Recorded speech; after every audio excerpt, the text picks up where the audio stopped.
Everyone সকলোকে এটি নতুন ক্লাছলৈকে স্বাগতম জনাইছো অলৰেডি আমি কমাৰ্চিয়েল এৰিথমেটিকৰ দুটা পাৰ্ট কমপ্লিট কৰিছো আজিৰ ক্লাছটোত আমি ভালোখিনি কথা শিকিম আৰু তাৰ পাছত ইয়াৰে পাছত মোষ্ট প্ৰবলি এটা ক্লাছ থাকিব আৰু যেটো ক্লাছত আমাৰ কমাৰ্চিয়েল এৰিথমেটিক কমপ্লিট হ'ব মেক্সিমাম ষ্টুডেণ্টে কৈ আছিল যে কমাৰ্চিয়েল এৰিথমেটিকৰ ক্লাছ লাগে আৰু এতিয়া তোমালোকৰ সন্মুখত গোটেইখিনি ক্লাছ হৈ গ'ল ক'বলৈ গ'লে আজিৰ ক্লাছটো যোৱা মানে আমাৰ অলমোষ্ট 90% সিলেবাস কমাৰ্চিয়েল এৰিথমেটিক চেপ্টাৰটো ইমান সহজ নহয় কাৰণ তাৰ ভিতৰত ভালোকেইটা সৰু সৰু চেপ্টাৰ সোমাই আছে আৰু ইয়াৰে কুৱেশ্যনো এনেকুৱা তোমালোকে একদম মাইন্ডত ৰাখি থোৱা এক্সামত এটলিষ্ট 3টাৰ পৰা 5টা কুৱেশ্যন তোমালোকে দেখিবা মিনিমাম 3টা কুৱেশ্যন তো থাকিবই 5টা কুৱেশ্যন আহিব পৰা চান্স আছে আৰু 5টা কুৱেশ্যন আহা মানে তোমালোকে নিজে ভাবি লোৱা 1/3 টোটেল 15টা কুৱেশ্যনৰ ভিতৰত যদি 5টা কুৱেশ্যন কমাৰ্চিয়েল এৰিথমেটিকৰ থাকে সেইটো বহুত ডাঙৰ কথা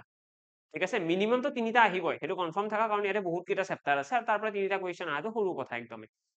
স্টাৰ্ট কৰিছো ক্লাছটো ইয়াৰে আগৰ ক্লাছ কেইটা ধুনীয়াকৈ বুজি পাইছা বুলি আশা কৰিছো আৰু লগতে কিবা ডাউটছ থাকিলে মোক টেলিগ্ৰামত হওক বা কমেন্ট বক্সত তোমালোকে জনাব পাৰা দেন মই তাৰ নেক্সট ক্লাছটো গোটেইখিনি কথাই ক্লিয়াৰ কৰাই দিম এতিয়া ইয়াতে আকৌ বা সিলেবাসৰ সৈতে আৰম্ভ কৰিলে আমাৰ কাৰণে অকমান ক্লিয়াৰিটি থাকে যে এক্সাম আমি এতিয়ালৈকে কি কি পঢ়িলো আৰু কি পঢ়িব বাকি আছে আমি মেইনলি পঢ়িলো ইয়াতে পাৰ্চেন্টেজ সেইটো আমাৰ অলমোষ্ট কমপ্লিট হৈছে তাত আমাৰ দুটা পইণ্ট বৰ্তমান বাকি আছে আজি সিম্পল ইন্টাৰেষ্ট আৰু সিম্পল ইন্টাৰেষ্ট যিখিনি বেসিক্স আছে বা সিম্পল ইন্টাৰেষ্ট যেনেকুৱা ধৰণৰ কুৱেশ্যন আহে এইখিনিও কমপ্লিট হৈ যাব তাৰ লগতে যদি পসিবল হয় তেতিয়াহলে কম্পাউণ্ড ইন্টাৰেষ্টটো আজিৰ ক্লাছতে আৰম্ভ কৰিম আৰু যদি পসিবল নহয় তেতিয়াহলে profit and loss and compound interest ইয়াৰে নেক্সট ক্লাছটোত কৰি পেলাই আমি খতম কৰিম ঠিক আছে তো স্টাৰ্ট কৰিছো ক্লাছটো একদম স্টাৰ্টিংত আমি আকৌ এবাৰ পাৰ্সেন্টেজৰ সিলেবাসখনৰ ফালে আহিলো পাৰ্সেন্টেজৰ ইমান কেইটা পইণ্ট আছিলে আৰু তাৰ ভিতৰত বেসিক ইউজ অফ পাৰ্সেন্টেজ আমি শিকিছো ইনক্ৰিমেন্ট ডিক্ৰিমেন্ট কি হয় এইটো শিকিছো সাকসেসিভ কেস কি হয় এইটো আমি দুটা ক্লাছতে অলপমান বেছি ডিটেইলছত আলোচনা কৰিবলৈ চেষ্টা কৰিছিলো then salary based question last ক্লাছত আমি আলোচনা কৰিছো ইলেকশন বেসড কোৱেশ্চন আলোচনা কৰিছো লগতে এটা পইণ্ট আৰু এটা পইণ্ট আহিব সেইটো হৈছে population based question population based কোৱেশ্চনো আমি অলৰেডি আলোচনা কৰিছো ঠিক আছে এটা নেক্সট আমি আজিৰ ক্লাছত বাকি আছে আমাৰ মাৰ্ক বেসড কোৱেশ্চন আৰু মাৰ্ক বেসড কোৱেশ্চনৰ ভিতৰত আমাৰ আকৌ দুটা পইণ্ট আছে এটা আহিব কি ভেন ডায়াগ্ৰাম বেস আৰু এটা আছে পাস ফেইল ৰিলেটেড কিনো হয় এটা কুৱেশ্যনৰ ফালে আহিলো ডাইৰেক্টলি চোৱা আমাক এক্সামত এনেকুৱা ধৰণৰ সিচুৱেশ্যন দেখা যাব য'ত ক'ব এখন বিদ্যালয় এখনৰ বিজ্ঞানত পাছ কৰা ছাত্ৰ ছাত্ৰীৰ সংখ্যা হৈছে 65% 65% ষ্টুডেন্টে বিজ্ঞানত পাছ কৰিছে ঠিক আছে নেক্সট আমাক ক'ব সেই স্কুলখনতে গণিতত পাছ কৰা ছাত্ৰ ছাত্ৰীৰ সংখ্যা মেথছত পাছ কৰা ষ্টুডেন্ট হৈছে 55% 55% ষ্টুডেন্টে মেথছত পাছ কৰিছে আমাক ক'ব যদিহে দুয়োখনত পাছ কৰা ছাত্ৰ ছাত্ৰীৰ সংখ্যা 30% হয় তেতিয়াহলে ফেইল কৰা ছাত্ৰ ছাত্ৰীৰ সংখ্যা উলিওৱা ফেইল কিমান জনে কৰিছে উলিওৱা এইটো কুৱেশ্যন মাৰ্ক যদিহে total number of student মই কুৱেশ্যনটো বাৰু বুজাই দিম চিন্তা কৰিব নালাগে total number of student 500 হয় ঠিক আছে আমাক এক্সামত কুৱেশ্যন এনেকুৱা ধৰণত ক'ব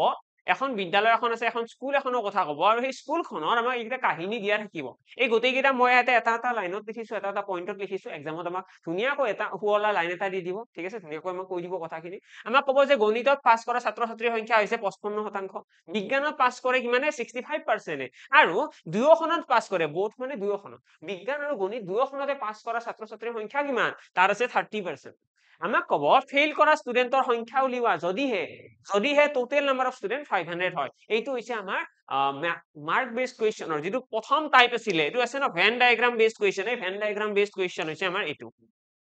ইয়াতে তোমালোকে জাস্ট শিকিব কি লাগে তোমালোকৰ মেন্টালিটি কি থাকিব লাগে এইটো কুৱেশ্যন সলভ কৰাৰ কাৰণে তোমালোকে জানিব লাগে ভেন ডায়াগ্ৰাম হয় কি ভেন ডায়াগ্ৰাম কেনেকৈ ড্ৰ কৰে আৰু ভেন ডায়াগ্ৰামৰ কথা অলৰেডি আমি সেট থিওৰি আমি যেটা সংহতিৰ কথা আলোচনা কৰিছিলো তোমালোকৰ সিলেবাসত থকা এটা পইণ্ট সেট থিওৰি তাতো আমি অলৰেডি আলোচনা কৰিছো তো তোমালোকে ভেন ডায়াগ্ৰাম যদি ভালদৰে বনাব জানা তেতিয়াহলে আৰু বেছি চিন্তা কৰিব লগা কথা নাথাকে আমি কৰিব কি লাগে আমি সিম্পলি ভেন ডায়াগ্ৰাম বুলি ক'লে তোমালোকে সদায় মনত ৰাখিব লাগে ইয়াতে এটা আমাৰ ইউনিভাৰ্সাল সেট বুলি আমি ক'ব পাৰো লগতে ইয়াতে আমাৰ এটা বক্স এটা বনাম ঠিক আছে এই বক্সটোৰ ভিতৰত কোন থাকিব সেই বিদ্যালয়খনৰ গোটেই কেইজন ষ্টুডেন্টে বিদ্যালয় এখনত 500 জন মানুহ আছে 400 আছে যিয়ে নকওক কিয় আমি বিদ্যালয়খনত যিমান ষ্টুডেন্ট আছে গোটেই কেইজন ষ্টুডেন্টকে এটা বক্সৰ ভিতৰত ৰাখিম ঠিক আছে এইখিনি বস্তু মনত ৰাখিবা যে এটা বক্সৰ ভিতৰত বিদ্যালয়খনৰ যিমান ষ্টুডেন্ট আছে গোটেইখিনিক ৰাখিম আৰু তাৰে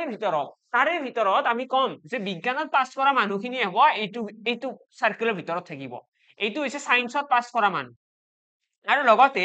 এই সাৰ্কেলটোত কোন থাকিব ইয়াতে থাকিব মেথছত পাছ কৰা মানুহখিনি বুজি পালা আমি কৰিব কি লাগে প্ৰথমতে আমি এনেকুৱা এটা বক্স বনাম যিটো বক্সৰ ভিতৰত গোটেইখিনি ষ্টুডেন্ট থাকিব ঠিক আছে আৰু তাৰ ভিতৰত বিজ্ঞানত পাছ কৰা ষ্টুডেন্ট আছে তাৰ ভিতৰত গণিতত পাছ কৰা ষ্টুডেন্ট আছে আছে ন আৰু তাৰ ভিতৰত কিছুমান এনেকুৱাও ষ্টুডেন্ট আছে একদম টেলেণ্টেড তাতে গণিততো পাছ কৰিছে বিজ্ঞানতো পাছ কৰিছে আছে আৰু কিছুমান কি থাকিব ফেইল কৰা খিনিক আমি ক'ত ৰাখিম ফেইল কৰা খিনিক আমি এই বিজ্ঞানৰ চাৰ্কেলটো বা গণিতৰ চাৰ্কেলটোৰ বাহিৰত ৰাখিম অৰ্থাৎ এই যে তোমালোকে সাইডত দেখি আছে সাইডৰ পোৰশনত আমি কাক ৰাখিম যিসকল ষ্টুডেন্টে ফেইল কৰিছে তোমালোকে বুজি পালা যিসকল ষ্টুডেন্টে ফেইল কৰিছে তাহাক আমি ক'ত ৰাখিম তাহাক আমি ৰাখিম এই সাইডত হল আমি সাইডত ৰাখিম যিসকলে ফেইল কৰিছে আৰু পাছ কৰা খিনিক আমি এনেকৈ মাজত ৰাখিম সাৰ্কেলৰ ক্লিয়াৰ এইখিনিলৈকে হ'ল এতিয়া আমাক কুৱেশ্যনত কি কৈছে চোৱা কুৱেশ্যনত কৈছে 65% মানুহে কি কৰে বিজ্ঞানত পাছ কৰে মানে ইয়াতে আছে 65% মানুহ আৰু ইয়াতে কিমান আছে গণিতত আছে 55% মানুহ ঠিক আছে আৰু কৈছে দুয়োখনত পাছ কৰা মানুহ কিমান 30% তো মাজত মই লিখিলো 30% ঠিক আছে এতিয়া কথাটো হ'ল আমি আগৰ পৰাই জানো যিকোনো এটা কাহিনী হওক যিকোনো এটা ঘটনা হওক সেই ঘটনাটো যদি আমি পাৰ্চেন্টেজৰ লগত ৰিলেট কৰিব বিচাৰো পাৰ্চেন্টেজৰ লগত তুলনা কৰি পেলাই কথাখিনি সলভ কৰিব বিচাৰো তেতিয়াহ'লে আমি সৰু কথা এটা মনত ৰখাটো খুব বেছি ইম্পৰ্টেণ্ট এইটো হৈছে যিটো আমাৰ টোটেল নাম্বাৰ থাকিব টোটেল হওক বা গোটেইখিনি বস্তুৰ চাম বুলি ক'ব পাৰা গোটেইখিনি বস্তু লগ হৈ পেলাই আমি সদায় কি বুলি কওঁ 100% এতিয়া ইয়াতে যিটোকে পাছ ফেইলৰ কথা কৈছে ইয়াতে ষ্টুডেণ্টে পাছ কৰিছে ফেইল কৰিছে এইবিলাক কথা কৈছে তো ইয়াতে টোটেল নাম্বাৰ অফ ষ্টুডেণ্ট যিটো থাকিব যোনে এক্সাম দিছে বা যোনে ফৰ্ম ফিল আপ কৰিছে যিকেইজন ষ্টুডেণ্টে সাপোজ ক্লাছ 10ত আছে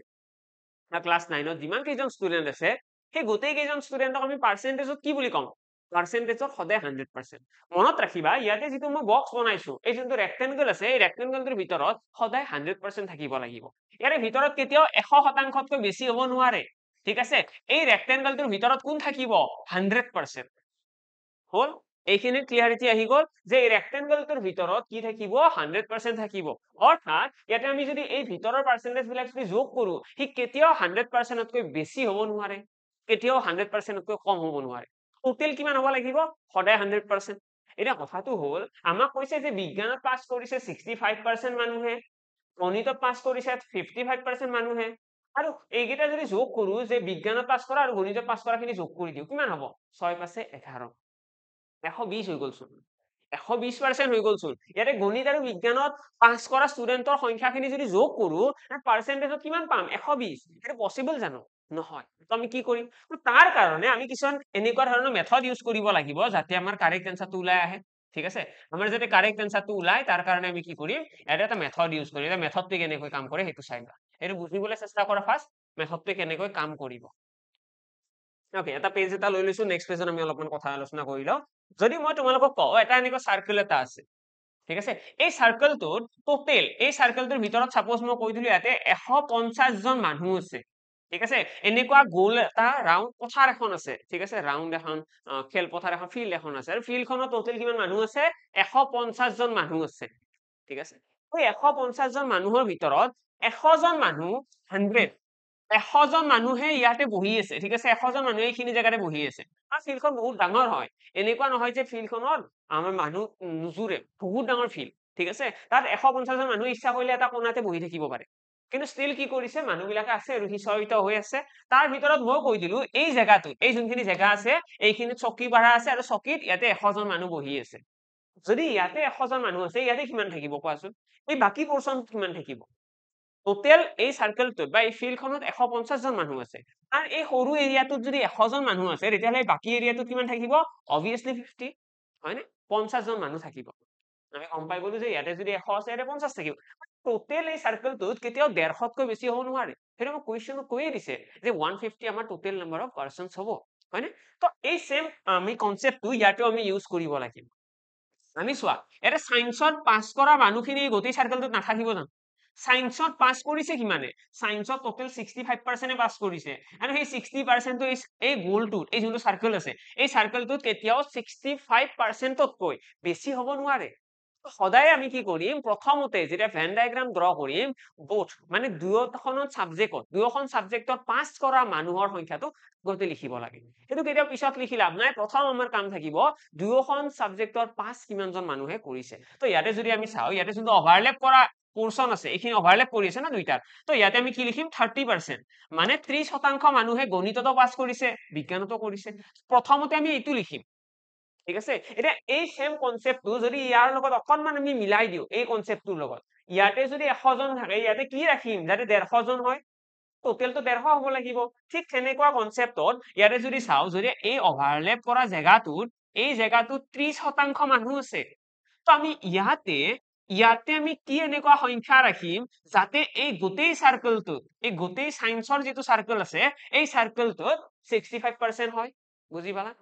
আমাৰ গোল কি যে সায়েন্সৰ সাৰ্কেলটোত 65% থাকিব লাগিব কেতিয়াও বিজ্ঞানত পাছ কৰা মানুহৰ সংখ্যা 65% তকৈ বেছি নহয় সেইটো 65 হে হ'ব তো সেই কাৰণে আমি ইয়াতে কি ৰাখিম ইয়াতে মই ৰাখি দিম 35% এটা তোমালোকে ভাবিছা এইটো ক'ৰ পৰা আহিল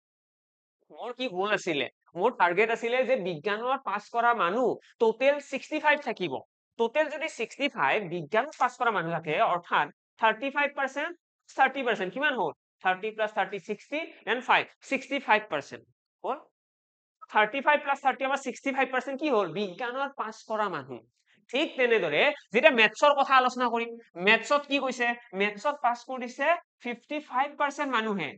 ঠিক আছে তো ইয়াতে যদি এই ওভাৰলেপ কৰা জায়গাটোতে আছে 30% মানে ইয়াতে কি থাকিব ইয়াতে থাকিব আমাৰ 25% মানুহ মানে 25% মানুহে এই কি জায়গাখিনি থাকিব বুজি পালা মানে গোলটো কি কো মই আহিছো স্টাৰ্টিংত মেথছত টোটেল পাছ কৰিছে 55% আৰু সেই 55%ৰ 30% মানুহ এই ওভাৰলেপ কৰা জায়গাটোত আছে মানে বাকিখিনি কিমান থাকিব 25% তেতিয়াহে মিলিব 30 plus 25 কিমান 55% ঠিক আছে এটা সেম কনসেপ্টত যদি আমি গোটেইখিনি যাতে ইয়াতে কম্পেয়াৰ কৰিবলৈ চাও আমি দেখিছো টোটেল নাম্বাৰ অফ ষ্টুডেন্ট কৈছে 500 ঠিক আছে টোটেল নাম্বাৰ অফ ষ্টুডেন্ট আমাক কৈছে 500 আমি ফাৰ্স্ট চাব লাগিব এটা টোটেল ফেইল কিমানে কৰিছে সো আমি ইয়াৰে পৰা এটা কথাটো গম পাম যে টোটেল পাস কিমানে কৰিছে ঠিক আছে আমি টোটেল 5 কিমানে কৰিছে সেইটো উলিওৱা আমাৰ কাৰণে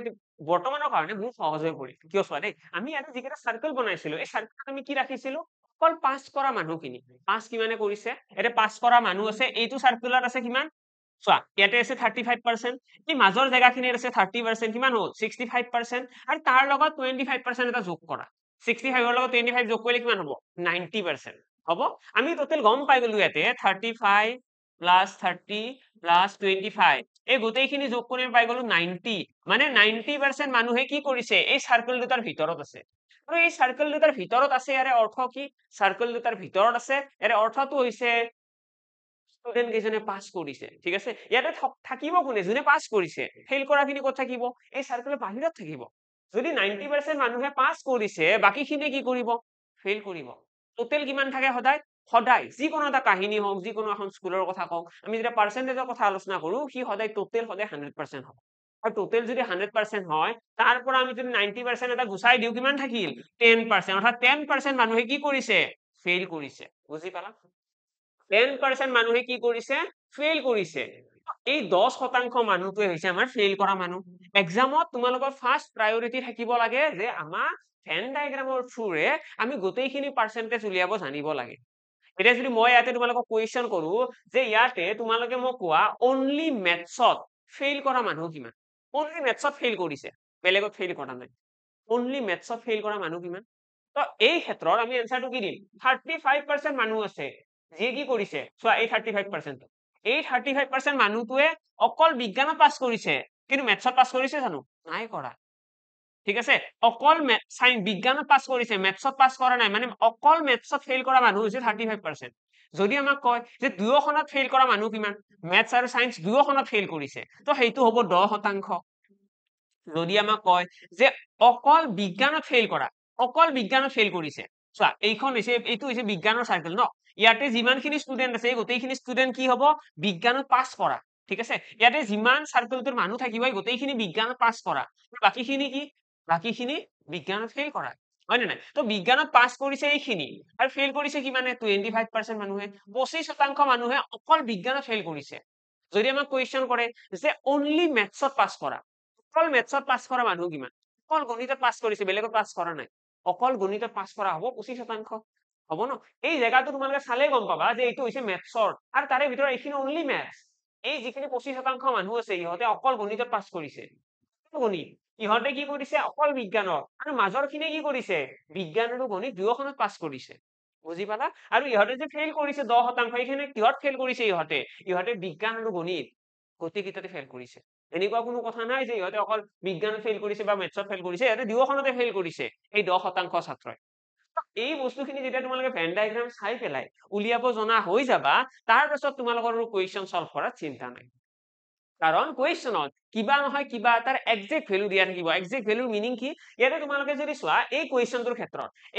ক্ষেত্ৰত একো দিয়া নাছিল ন। এই কুৱেশ্যনটোত আমাক কি দিয়া আছিলে? এই কুৱেশ্যন আমাক প্ৰথমতে কৈছে বিজ্ঞানত পাছ কৰা, গণিতত পাছ কৰাৰ কথা কৈছে, দুয়োখনত পাছ কৰাৰ কথা কৈছে, ফেইল কৰাৰ কথা আমাক সুধিছে। কিন্তু আমাক লগতে কি কৈছে? Total number of student 500। মানে আমাক কোনোবা নহয় কোনোবা এটা কি দিয়া থাকিব? Exact value. এইটো কথা মই যোৱাকালিও কৈছিলো, যেতিয়া আমি চেলাৰী বেছ কুৱেশ্যনৰ কথা পাতিছিলো, যেতিয়া আমি ইলেকশ্যনৰ কথা পাতিছিলো, তেতিয়া আমি আলোচনা কৰিছিলো যে আমাৰ পাৰ্চেন্টেজৰ কুৱেশ্যন এটা যেতিয়ালৈকে আমাক একজেক্ট ভেলু এটা দিয়া নাথাকিব, আমি এনসাৰ উলিয়াব নোৱাৰিম। এনসাৰ উলিওৱাৰ কাৰণে আমাক একজেক্ট কিবা এটা ভেলু দিয়াই থাকিবই লাগিব। ইয়াতে যদি চাও যে 500 জন কি? 500 জন হৈছে টোটেল ষ্টুডেণ্ট। আৰু এখন স্কুলৰ টোটেল ষ্টুডেণ্ট কিমান থাকে? এখন বিদ্যালয় এখনৰ টোটেল ষ্টুডেণ্টক সদায় 100% বুলি কোৱা হয়। তো আমি ইয়াতে লিখিব পাৰিম যে 100% ইজ ইকুৱেল হৈছে 500। বুজি পালা? আমি 100%ক 500ৰ সমান বুলি ক'ব পাৰিম। আৰু ইয়াৰে পৰা তোমালোকে 1% উলিয়াব নোৱাৰিবা জানো? 1% ইকুৱেল কিমান আহিব? 1%ৰ ভেলু আহি গ'ল 5।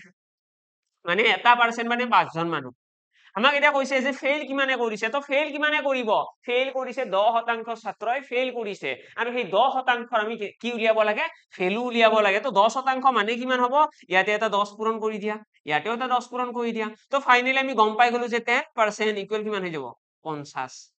ঠিক আছে? 10% ইকুৱেল কি হৈ যাব? 50। তো আমি গম পাই গলো ইয়াতে ফাইনেলি আমাক যদি এক্সামত এনেকুৱা সিচুৱেশ্যন দিয়ে য'ত আমাক ভেন ডায়াগ্ৰামৰ লগত জড়িত কিবা কুৱেশ্যন দিয়ে, আমি কি কৰিব লাগে? প্ৰথমতে ভেন ডায়াগ্ৰামৰ ওপৰত ফকাস কৰিব লাগে। যদি ভেন ডায়াগ্ৰামটোৰ কাম পাৰিলো, যদি ইয়াৰে পাৰ্চেন্টেজ কেইটা আমি দিনত ডিফাৰেন্সিয়েট কৰিব পাৰিছো, তেতিয়াহ'লে আমাৰ আৰু চিন্তা নাই। ঠিক আছে? নেক্সট আহিছো নেক্সট কুৱেশ্যনৰ ফালে। নেক্সট কুৱেশ্যন কি আহিব? আমাৰ এক্সামত এনেকুৱা কুৱেশ্যন দিয়া দেখা যায়, আমাক কৈ দিলে সাপোজ এখন স্কুলৰ বিজ্ঞানত পাছ কৰা মানুহৰ সংখ্যা কৈ দিলে 60%। বিজ্ঞানত পাছ কৰিছে 60%। ঠিক আছে? মেথছত পাছ কৰাৰ কথা ক'লে, মেথছত পাছ কৰিছে সাপোজ আমাক কৈ দিলে 70%। 70% ষ্টুডেণ্টে মেথছত পাছ কৰিছে। তাৰপিছত আমাক কৈছে ফেইল কৰা ছাত্ৰৰ সংখ্যা হৈছে দুয়োখন ছাবজেক্টত ফেইল কৰা। দুয়োখন ছাবজেক্টত ফেইল কৰা, এক মিনিট ৰবা দেই মই চাই দিওঁ। দুয়োখনত ফেইল কৰা ষ্টুডেণ্টৰ সংখ্যা যদি আমাক যদি কয় 10%, দুয়োখনত ফেইল কৰা ষ্টুডেণ্টৰ সংখ্যা 10%, তেতিয়াহ'লে আৰু লগতে আমাক ক'লে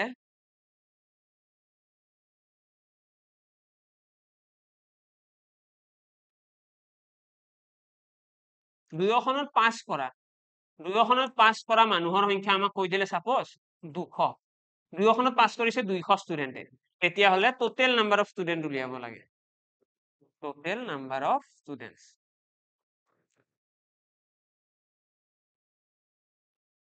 ঠিক আছে? টোটেল নাম্বাৰ অফ ষ্টুডেণ্টছ উলিয়াব লাগে। এইটো হৈছে আমাৰ কুৱেশ্যন। আমাৰ এক্সামত যদি এনেকুৱা কুৱেশ্যন এটা দিয়ে য'ত আমাক কৈছে যে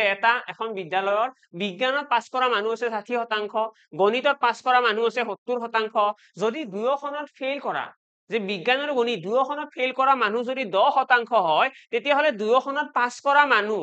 আৰু আমাক কি কৈছে? দুয়োখনত পাছ কৰা মানুহ কিমান আছে? 200। তোমালোকে যদি কুৱেশ্যনটোৰ ফালে মন কৰা, এটা আমাক এটা একজেক্ট ভেলু দিয়া আছে, হয় নে নাই? 200। এর আগৰ কুৱেশ্যন আমাক কি দিয়া আছিলে? টোটেল ষ্টুডেণ্ট আছিলে 500। মানে কুৱেশ্যনত আমাক এটা নহয় এটা একজেক্ট ভেলু দিবই লাগিব। ইমানজন ষ্টুডেণ্টে দুয়োখনত পাছ কৰিছে বা ইমানজনে দুয়োখনত ফেইল কৰিছে, কিবা এটা একজেক্ট দিব লাগিব। আৰু বাকীবিলাক পাৰ্চেন্টেজত দিলেও আমাৰ প্ৰব্লেম নাই। ঠিক আছে? আমাক এতিয়া কুৱেশ্যন কৰিছে টোটেল নাম্বাৰ অফ ষ্টুডেণ্টছ কিমান? টোটেল কিমান ষ্টুডেণ্টছ আছিলে স্কুলখনত? প্ৰথমতে আমি ভেন ডায়াগ্ৰাম বনাব লাগিব। এতিয়া ভেন ডায়াগ্ৰামৰ ফালে যদি আহো, প্ৰথমতে বক্স এটা বনাবা সকলোৱে, হয়নে? বক্স এটা বনালো, তাৰপিছত মই চাৰ্কেল ইয়াতে ড্ৰ কৰিলো, এই দুটা চাৰ্কেল আহি গ'ল। ইয়াতে মই কৈ দিলো ইয়াতে থাকিব সায়েন্সত পাছ কৰা, ইয়াতে থাকিব মেথছত পাছ কৰা। ইয়াৰে ভিতৰত সদায় কিমান থাকিব? এটা বক্সৰ ভিতৰত সদায় 100%, তাতকৈ বেছি হ'ব নোৱাৰে, হয়নে? আমাৰ কুৱেশ্যনতে কৈছে যে দুয়োখনত ফেইল কৰা মানুহ কিমান? 10%। দুয়োখনত ফেইল কৰিছে কিমানে? 10% মানুহে। 60% বিজ্ঞানত পাছ কৰিছে, হয় নে নাই? 60% বিজ্ঞানত পাছ কৰিছে, আৰু 70% মানুহে কিহত পাছ কৰিছে? গণিতত পাছ কৰিছে। হ'ল? এতিয়া কথাটো হ'ল, আমি যদি ইয়াতে চাও, ইয়াতে আছে 60%, ইয়াতে আছে 70%, ইয়াতে আছে 10।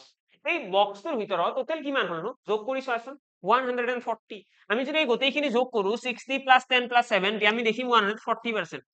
আৰু 140% হ'ব পাৰিব জানো? কেতিয়াও নোৱাৰে, সম্ভৱেই নহয় এইটো। কিয় নোৱাৰে? কাৰণ এটা বক্সৰ ভিতৰত যেতিয়া ভেন ডায়াগ্ৰামৰ কথা আলোচনা কৰিম, ইয়াতে 100%ৰ ওপৰত হ'ব নোৱাৰে। আমি এতিয়া কি চাব লাগিব? এতিয়া আমি মন কৰিম যে ইয়াতে কিয় বেছিকৈ আহি আছে? আমি এইটো চোৱা, এইটো 10% আছে, 10% কি কৰিছে দুয়োখনত ফেইল কৰিছে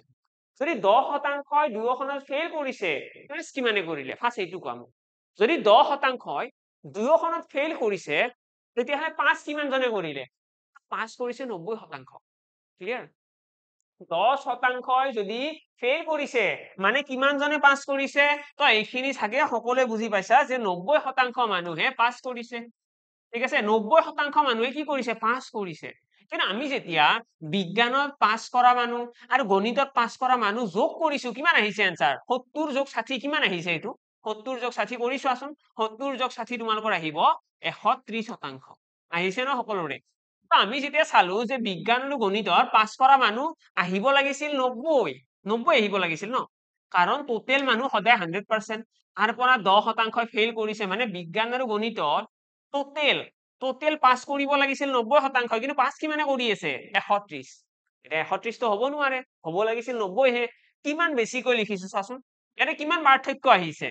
হ'ব লাগিছিল 90 আহিছে কিমান 130 মানে 40% এটা বেছিকৈ আহি আছে বুজি পালা 40% এটা বেছিকৈ আহি আছে আৰু এই যিটো বেছিকৈ আহি আছে এইটোকে আমি কি কম যে দুয়োখনত পাস কৰা মানুহ কিমান জন 40% বুজি পালা দুয়োখনত পাস কৰা মানুহ কিমান হ'ব এই যোনটো ওভাৰলেপ কৰা এৰিয়া আছে এই যোনটো এতে মই ৰং কৰি দিলো কালাৰ কৰি দিলো এই এৰিয়াটো কিমান জন মানুহ থাকিব 40%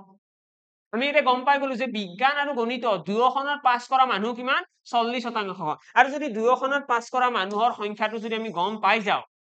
তেতিয়াহ'লে আমি কি কৰিব পাৰিম যদি দুয়োখনত পাস কৰা মানুহৰ সংখ্যাটো যদি গম পাই যাও আমি সিম্পলি কি কৰিম 40ৰ লগত ইয়াৰে কি যোগ কৰিলে 60 হ'ব সেইটো চোৱা এতিয়া আগৰ নিচিনাকৈ আগতে আমাৰ যি কনসেপ্ট আছিলে যে আমি প্ৰথমতে চেক কৰো যে বিজ্ঞানত টোটেল কিমানে পাস কৰিছে আমি দেখিছো ইয়াতে বিজ্ঞানত পাস কৰা মানুহ 60%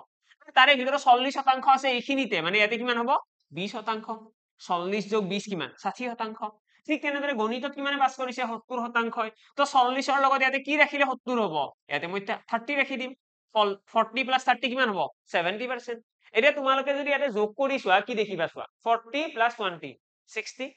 60 plus 30 90% মানে 90% মানুহে কি কৰিছে পাস কৰিছে আৰু বাকি 10% ফেইল কৰিছে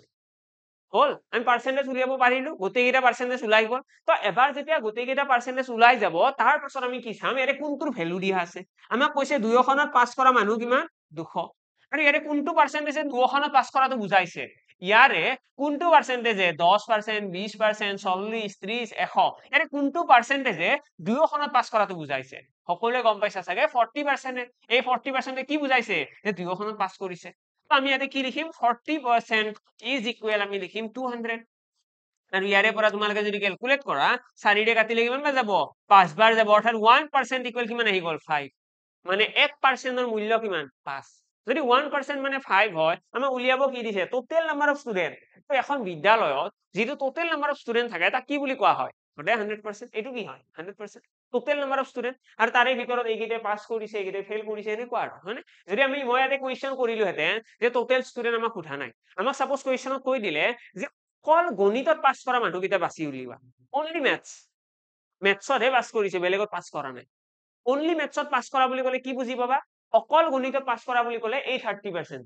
এই 30% মানুহে অকল গণিততহে পাস কৰিছে বাকি বিজ্ঞানত পাস কৰা নাই ঠিক আছে আৰু যদি তোমালোকৰ এটা মাইন্ডত কুৱেশ্যন আহে কিয় এই 30% 70% হ'ব লাগিছিল 70% মানুহে গণিতত পাস কৰিছে হয় চোৱা ইয়াতে 30% মানুহে অকল গণিতত পাস কৰিছে আৰু ইয়াৰে যোনটো 40% মানুহ আছে মাজত ইহঁতে কি কৰিছে গণিততো পাস কৰিছে বিজ্ঞানতো কৰিছে বুজি পালা ইহঁতে অকল গণিতত পাস কৰা নাই সেইটো ক'লে ভুল হৈ যাব যে তুমি কিহত পাস কৰিছা অকল গণিতত নহয় দুয়োখনত পাস কৰিছে সেই ল'ৰাজনক আমি অকল গণিতত পাস কৰা বুলি ক'লে কি হ'ব ল'ৰাজনে বেয়া হ'ব ন মই দুয়োখনত পাস কৰিছো কিয় ক'ব অকল গণিতত পাস কৰা বুলি অনলি মেথছত কোনে পাস কৰিছে এই 30% আমাক যদি কুৱেশ্যন কৰে যে অকল গণিতত পাস কৰা মানুহৰ সংখ্যা কিমান তো আমি কি কৰিম অলৰেডি 1% মানে জানো 1% কি হয় আমি উলিয়াব কি লাগে 30% উলিয়াব লাগে তো ইয়াতে এটা 30 মাল্টিপ্লাই কৰি দিবা ঠিক তেনেদৰে ইয়াতেও এটা 30 পূৰণ কৰি দিবা তো কিমান আহি যাব 150 আহি যাব ঠিক আছে তো কারেক্ট আনসার ইয়াতে কিমান আহি যাব 150 আহি যাব এটা এনেকুৱা কুৱেশ্যন মই আগতেও সলভ কৰাৰ পিছত দেখিছো দুই এটা কমেন্ট আহে এইটো কুৱেশ্যনৰ আনসাৰ চোন 500 হ'ব লাগিছিল কিয় 150 লিখিলে মই কৰিলো কি মই কুৱেশ্যন অলপমান চেঞ্জও কৰিলো লাষ্টত মই ক'লো ন যদি আমাক টোটেল নাম্বাৰ অফ ষ্টুডেন্টস নুসুধি পেলাই আমাক যদি অনলি মেথছৰ কথা সুধে তেতিয়া এইটো এনসাৰ যদি টোটেল নাম্বাৰ অফ ষ্টুডেন্টস সুধে তেতিয়াহ'লে অবভিয়াসলি 500 এই হ'ব এটো তোমালোকে চাগে অলৰেডি কৰিব পাৰিলা ইয়াতে মই এটা কোৱেশ্চন তোমালোকৰ কাৰণে হোমৱৰ্ক দিও তোমালোকে সলভ কৰি পেলাই এনসাৰটো কমেন্ট বক্সত জনাব লাগে ইয়াতে তোমালোকে ক'ব লাগে অনলি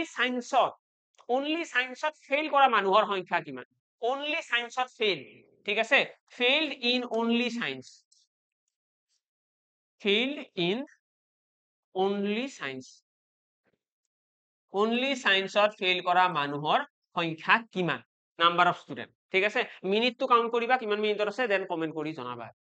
ওকে বাৰু নেক্সট কোৱেশ্চনৰ ফালে আহিছো নেক্সট আমাৰ কি আহিব আমি ভেন ডায়াগ্ৰামৰ লগত জড়িত কোৱেশ্চন খিনি শিকিলো ভেন ডায়াগ্ৰাম বেসড কোৱেশ্চন এতিয়া তোমালোকৰ চিন্তা নাই এতিয়া আমি নেক্সট শিকিব লাগে পাস ফেইলড ৰিলেটেড কোৱেশ্চন কিনো হয় এটো পাস ফেইলড ৰিলেটেড এটা আমাৰ অলপ কনসেপ্টটো বেলেগ টাইপৰ কোৱেশ্চন আহিব এটা কেনেকুৱা ধৰণৰ কোৱেশ্চন আহে ভালদৰে চাই লোৱা আমাক ক'ব এটা পৰীক্ষা এটা আছে পৰীক্ষাটো এজন লৰা আছে এ চাবা দেই কোৱেশ্চনটোৰ ধৰণটো বুজিবলৈ চেষ্টা কৰা বাকি কোৱেশ্চন প্ৰেক্টিস কৰিবলৈ তোমালোকৰ যেনে অলৰেডি বুকৰ মানে উপায় আমাৰ বুকস বহুত আছে ন আমি ফ্লিপকাৰ্ট সাৰ্চ কৰা যতে সাৰ্চ কৰা গুগলত সাৰ্চ কৰা কোৱেশ্চন আহিয়ে যায় যিকোনো কোৱেশ্চন পোৱাৰ কাৰণে চিন্তা নাই আজিকালি হোৱাটছএপতো তোমালোকৰ হে আহিছে এআই এটা আছে ন এআই এসিস্টেন্স এটা ৰাখে ওপৰত তাত যদি তোমালোকে মাৰি দিয়া যে পাৰ্সেন্টেজ কোৱেশ্চন আহি যাব থে তোমালোকে যদি মাৰি দিয়া mark based question mark base নম্বৰৰ লগত জড়িত কোৱেশ্চন মাৰি দিবা তাত আহি যাব তো কোৱেশ্চনৰ অভাৱ নাই জাস্ট কনসেপ্টটো ষ্ট্ৰং ৰাখিব লাগে যাতে যিকোনো কোৱেশ্চন নহওক কৰিব পাৰো এতিয়া এই টাইপটোত কি হয় নম্বৰৰ লগত জড়িত কোৱেশ্চনটো ফাৰ্স্ট হয় কি বাস এইটো বুজিবলৈ চেষ্টা কৰা ইয়াৰে আগৰ কোৱেশ্চন আমাক কৈ আছিলে যে বিজ্ঞানত পাস কৰিছে 60% গণিতত পাস কৰিছে 40% এনেকুৱা ধৰণৰ কথা আছিলে কিন্তু এইবাৰ আমাৰ কথাটো তেনেকুৱা নহয় এইবাৰ কি ক'ব এইবাৰ ক'ব এজন ছাত্ৰৰ কথা ক'ব এজন ছাত্ৰই 40% নম্বৰ পালে আৰু 20 নম্বৰৰ কাৰণে ফেইল কৰিলে আমাক কি ক'ব যে দুজন ছাত্ৰ আছে এ আৰু বি ইয়াৰে আমাক এক্সামত ধৰিলা নামও দিব পাৰে ঠিক আছে অমল আৰু বিমল বুলি কৈ দিলে কিবা নাম দি দিবও পাৰে তো সেইবিলাক তোমালোকে বুজি ললে হল এক্সামত জাস্ট ইয়াতে তোমালোকে বুজি কি লোৱা দুজন মানুহৰ নম্বৰৰ কম্পাৰিজন চলিব কম্পেয়াৰ কৰিব দুজন মানুহে পোৱা নম্বৰৰ ইয়াতে কি চলিব তুলনা কৰিব তুলনাটো কেনেকৈ কৰিব তুলনাটো চাই লোৱা আমাক ক'ব এজন ল'ৰা এই ল'ৰাজনে এটা পৰীক্ষাত 30% নম্বৰ লাভ কৰে আৰু বি নামৰ ল'ৰাজনে 50% নম্বৰ লাভ কৰে ঠিক আছে এ নামৰ ল'ৰাজনে 30% নম্বৰ পায় আৰু বি নামৰ ল'ৰাজনে 50% নম্বৰ পায় কোৱেশ্চন পঢ়াটো কিন্তু তোমালোকৰ ৰেসপন্সিবিলিটি মই জাস্ট ইয়াতে কনসেপ্ট বিলাক ক্লিয়াৰ কৰাই আছো এক্সামত তোমালোকক ক'ব এজন ল'ৰা এ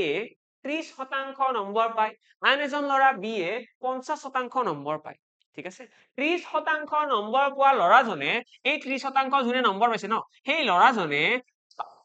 24 মাৰ্কৰ কাৰণে ফেইল কৰে ঠিক আছে 24 মাৰ্কৰ বাবে কি কৰে ফেইল কৰে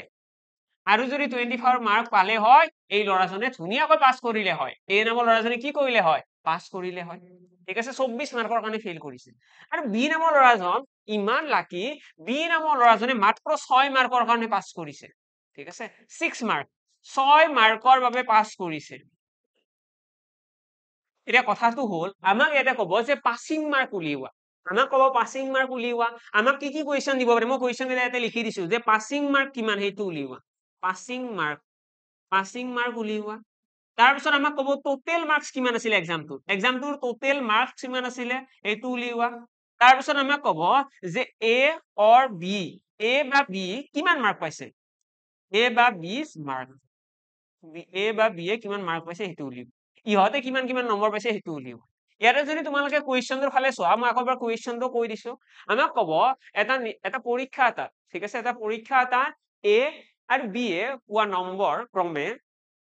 30% আৰু 50% এ আৰু বি এ পোৱা নম্বৰ ক্ৰমে 30% আৰু 50% ফলত এ নামৰ ছাত্ৰজনে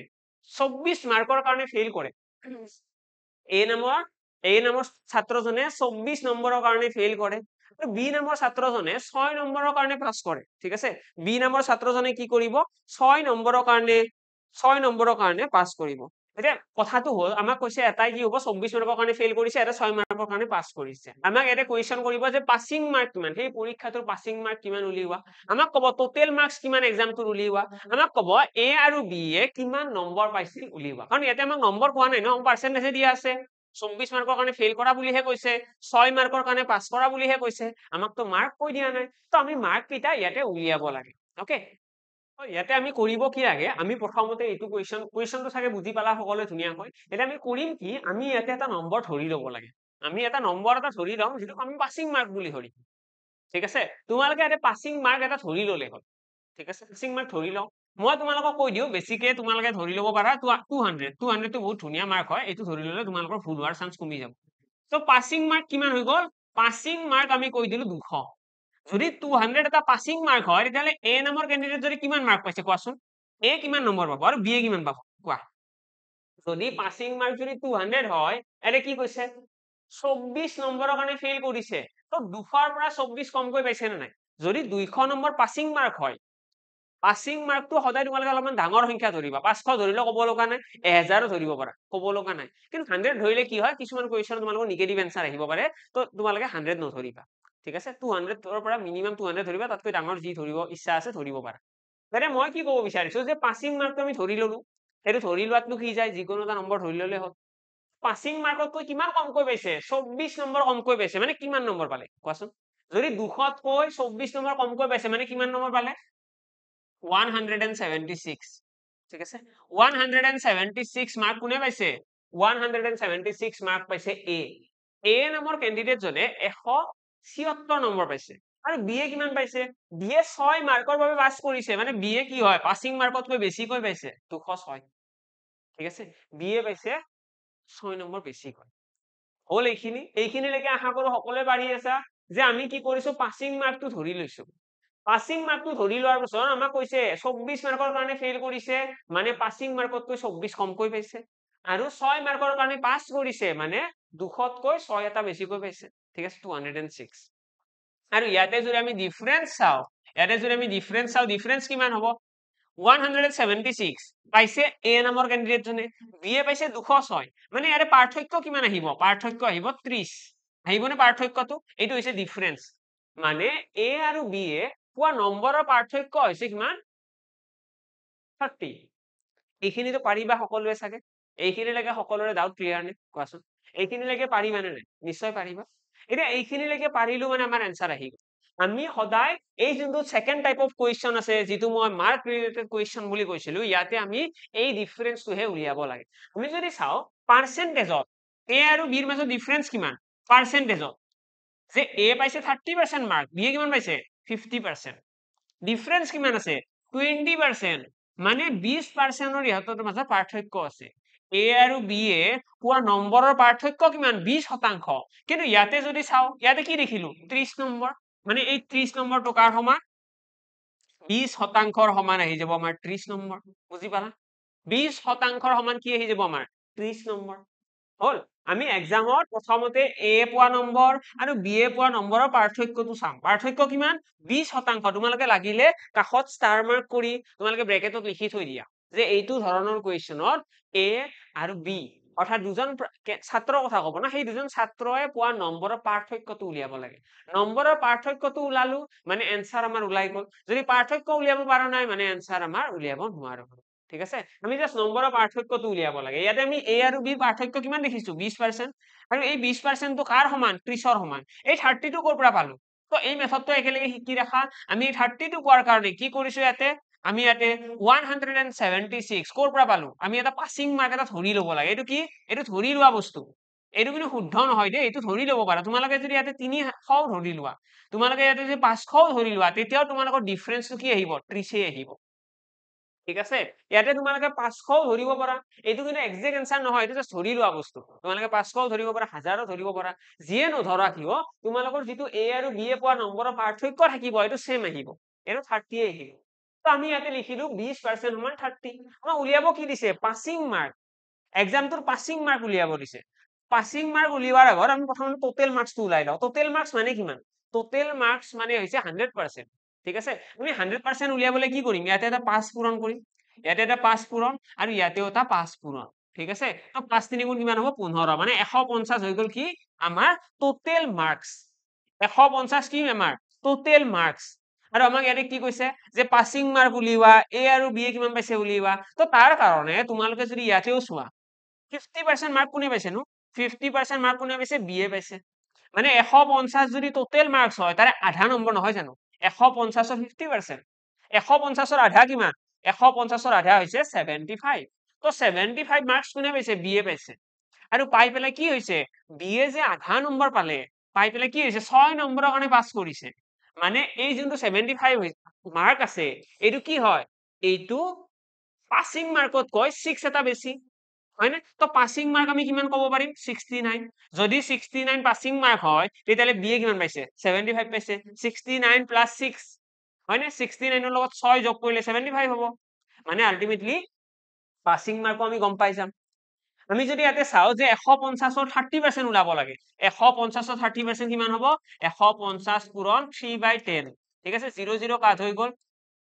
ইয়াতে 15 তিনি গুণ কিমান 45 মানে 45 মাৰ্ক পাইছে কোনে 45 মাৰ্ক পাইছে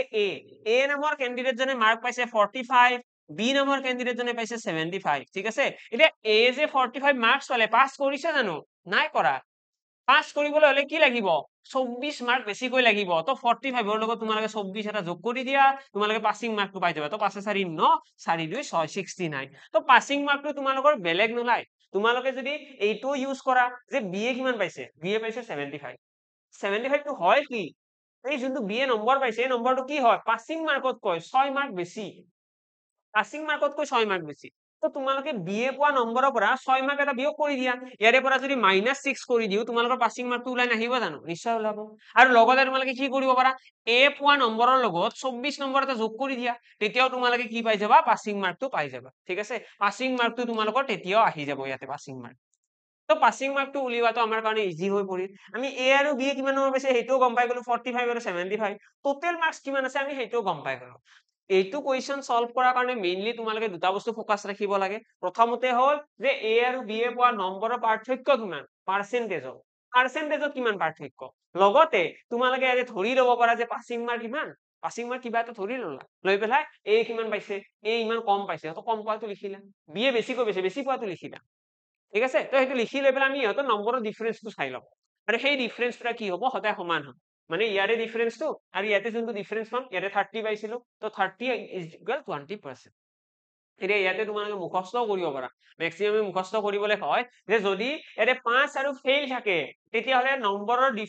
নম্বৰ ইয়াতে যিমান নম্বৰ চোৱা আমাক যদি কয় যে এ নম্বৰ ক্যান্ডিডেট জনে ইমানৰ কাৰণে ফেইল কৰিছে বি নম্বৰ ক্যান্ডিডেট জনে ইমানৰ কাৰণে পাস কৰিছে ঠিক আছে এজনে ফেইল কৰিছে এজনে পাস কৰিছে তো এনেকুৱা ক্ষেত্ৰত আমি দুয়োটা যোগ কৰিব লাগে মানে 24 + 6 24 + 6 কি হ'ব 30 সেইটোৱে হৈছে ইহঁতৰ ডিফাৰেন্স মাৰ্কৰ পাৰ্থক্য যদি ইয়াতে 5 আৰু ফেইল থাকে ফেইল আৰু পাস থাকে উল্টা উল্টা থাকে যদি ইয়াতে ফেইল আছে ইয়াতে পাস আছে ইয়াতে পাস আছে ইয়াতে ফেইল আছে এনেকুৱা যদি থাকে তেতিয়াহলে এই দুটা যোগ কৰিব লাগে আৰু যদি ইয়াতেও ফেইল আছে ইয়াতেও ফেইল আছে তেতিয়া ইহঁতৰ ডিফাৰেন্সটো ল'ব লাগে যদি আমাক ক'লে হয় যে বি নামৰ ক্যান্ডিডেট জনে 6 মাৰ্কৰ কাৰণে ফেইল কৰিছে বি নামৰ ক্যান্ডিডেটে কি কৰিছে 6 মাৰ্কৰ কাৰণে ফেইল কৰিছে এই ক্ষেত্ৰত আমি 24 ৰ পৰা 6 টো বিয়োগ কৰিলি হয় 24 - 6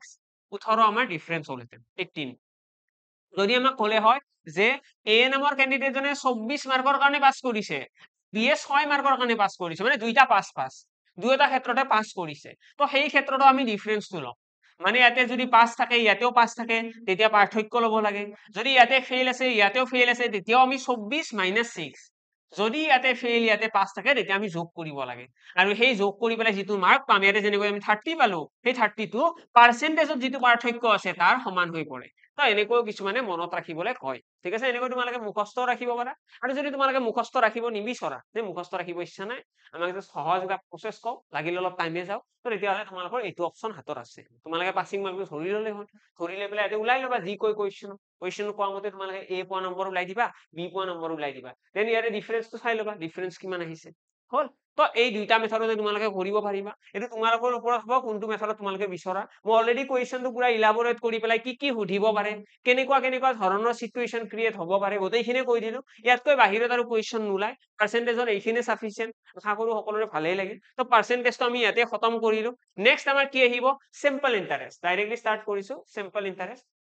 আৰু লগতে যদি কোনোবাই বিচৰা যে মক টেষ্টৰ কুৱেশ্যন লাগে মক দিব লাগে তো মকৰ কাৰণে তোমালোকে ইকুইপাট ৱেবসাইট হওক বা ইকুইপাট এপ লগতে তোমালোকে ডেসক্ৰিপচনত লিংকো চেক কৰিব পাৰা 5টা মক টেষ্টৰ পেপাৰ অলৰেডি এভেইলেবল আছে তোমালোকে দিব পাৰা ধুনীয়াকৈ এটেন্ড কৰা তাত বহুতখিনি ইম্পৰ্টেন্ট কুৱেশ্যন ক'ব গ'লে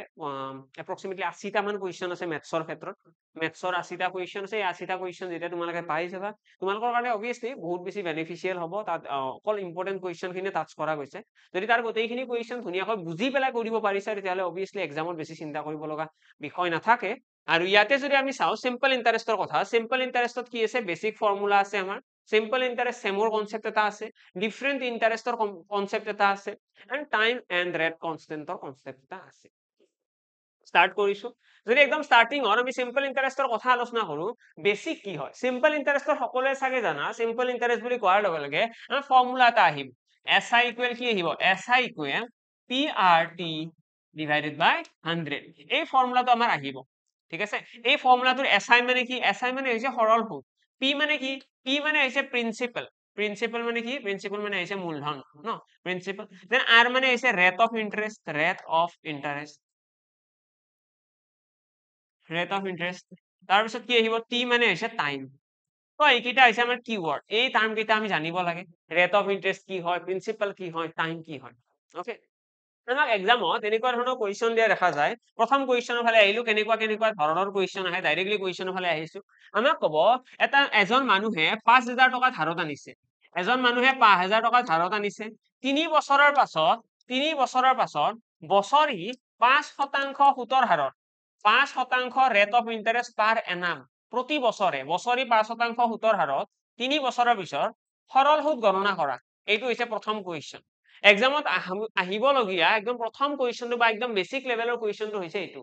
এজন মানুহে 5,000 টকা 3 বছৰৰ অন্তত 5% বছৰি সুতৰ হাৰত সৰল সুদ গণনা কৰা, ঠিক আছে। Find da simple interest at the rate of 5% per annum for 3 years,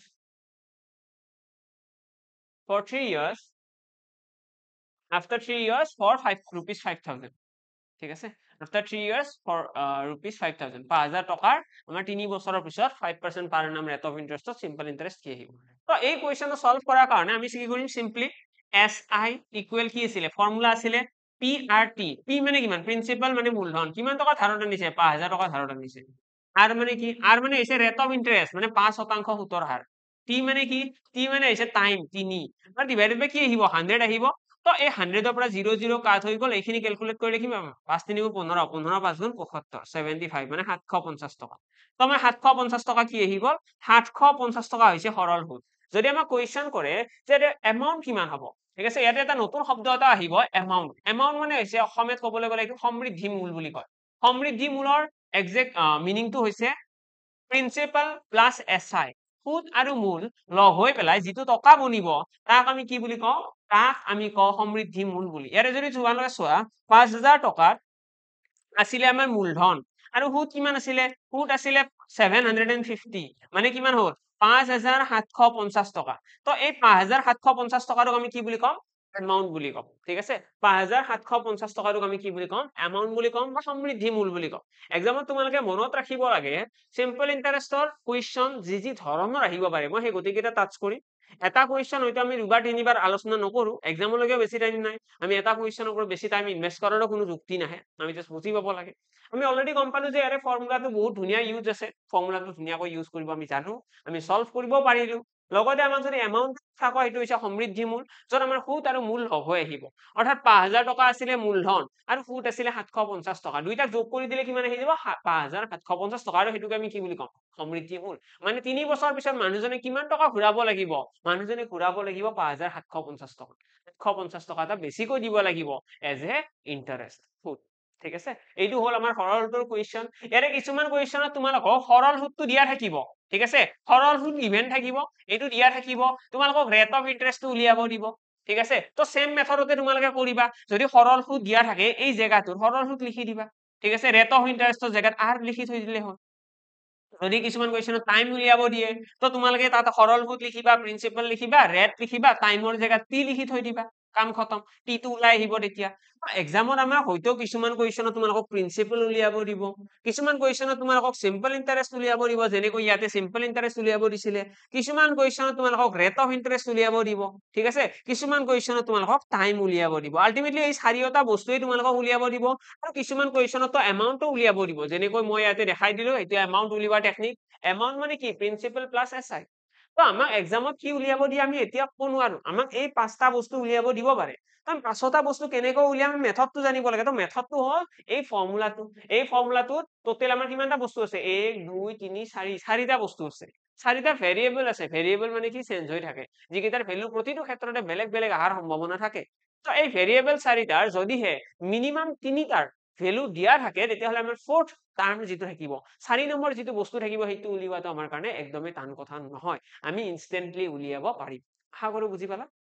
clearly বুজি পালা। ওকে ডান। তো আমি এইখিনিতে ইয়াতে আমাৰ সিম্পল ইন্টাৰেষ্টৰ বেসিক ফৰ্মুলা বেসড কুৱেশ্যনটো খতম কৰিলো। তো বেসিক ফৰ্মুলা বেসড কুৱেশ্যন এইখিনিয়ে য'ত আমাক এই 4-5টা বস্তুৰ ভিতৰত যিকোনো এটা বস্তু উলিয়াব দিয়ে আৰু বাকি কেইটা বস্তু দিয়া থাকে। এটা সাপোজ আমাক প্ৰিন্সিপাল উলিয়াব দিছে, তেতিয়াহ'লে আমাক SI দিয়া থাকিব, R দিয়া থাকিব, T দিয়া থাকিব। ঠিক আছে, আমাক এমাউন্ট বাৰু নিদিলেও কথা নাই, তো এইখিনি বস্তু আমাক দিয়া থাকিব আৰু এইখিনিৰ পৰা আমি ডাইৰেক্টলি প্ৰিন্সিপাল ওলাই দিব পাৰিম। ঠিক আছে, আমি ফৰ্মুলাটো ইউজ কৰিম, ফৰ্মুলাটো ইউজ কৰিলে প্ৰিন্সিপাল ওলাই আহিব। তো এইখিনিৰ পাছতে নেক্সট আমাৰ কুৱেশ্যন কি আছে চাইবা। নেক্সট কুৱেশ্যন আছে সিম্পল ইন্টাৰেষ্ট সেম কনসেপ্ট। এইটো হয় কি, এটা সিম্পল ইন্টাৰেষ্ট সেম কনসেপ্টটো কেনেকুৱা বস্তু সেইটো ভালদৰে শুনি লোৱা। সিম্পল ইন্টাৰেষ্টৰ ক্ষেত্ৰত এটা বহুত ডাঙৰ কথা এটা আমাৰ মানে ইউনিভাৰ্সেল ট্ৰুথ বুলি ক'ব পাৰো বা বহুত ডাঙৰ কথা এটা আমি জানিব লাগে, সেইটো হৈছে সিম্পল ইন্টাৰেষ্ট প্ৰতি বছৰে সেম থাকে।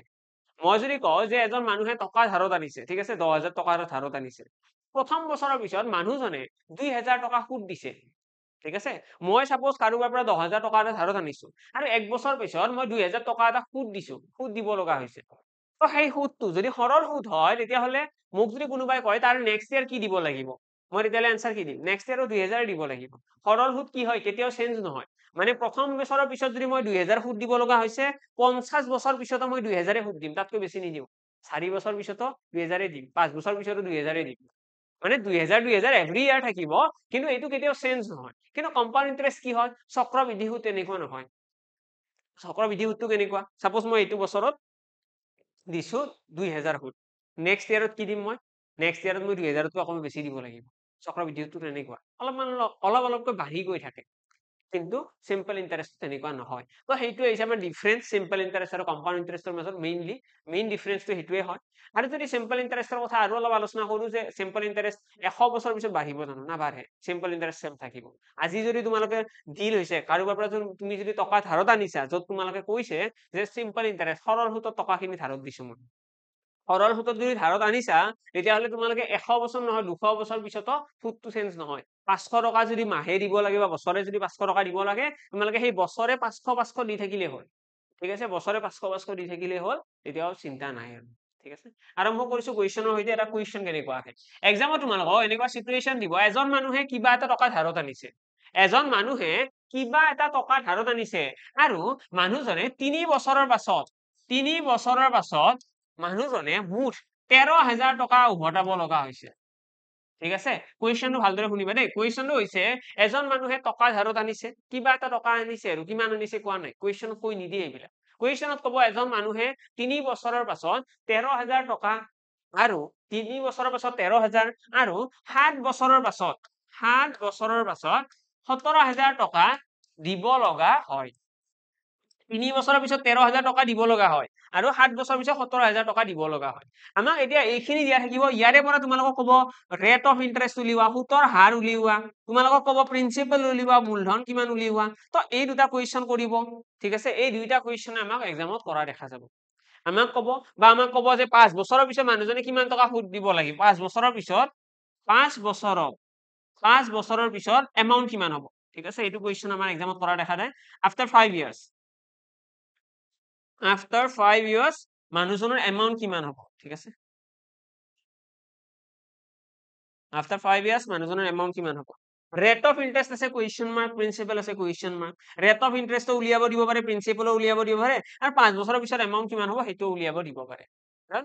তো আমি এই গোটেইখিনি বস্তু এতিয়া উলিয়াব পাৰিম। এক্সামত জাষ্ট দিয়া থাকিব এইখিনি ডাটা, এইটো লাইন দিয়া থাকিব, এইটো লাইন দিয়া থাকিব, আৰু বেলেগ একো নিদিয়ে। আমাক ক'ব এজন মানুহে এটা নিৰ্দিষ্ট ধনৰাশি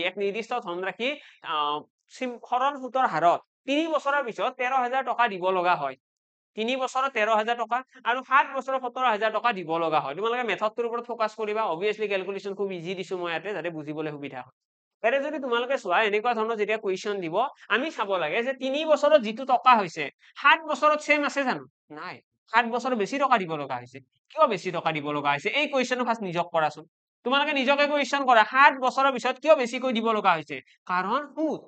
ঠিক আছে, প্ৰতি বছৰে কি হয়, সুদটো বাঢ়ি থাকে। ইয়াতে যদি চাও 4 বছৰ এটাৰ গেপ আহিছে, হয়নে, 4 বছৰ, এই 4 বছৰৰ কাৰণে কি হৈছে, 3 বছৰৰ জেগাত 4 বছৰ বেছিকৈ লৈছে ন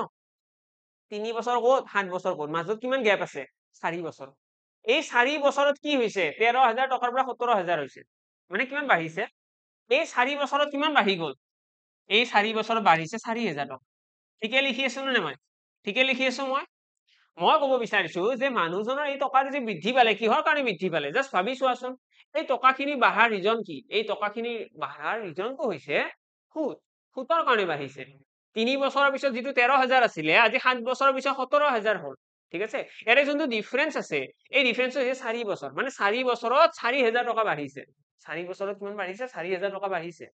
ঠিক আছে 4 বছৰত যদি 4,000 বাঢ়িছে মানে 1 বছৰত কিমান বাঢ়িছে 1 বছৰত বাঢ়িছে 1,000 টকা মই অলৰেডি ক'লো ন যে সৰল সুদ প্ৰতি বছৰে সেম থাকে লাগিলে তোমালোকে এটা লাইন লিখি থৈ দিয়া যে সৰল সুতৰ পৰিমাণ প্ৰতি বছৰে কেতিয়াও সলনি নহয়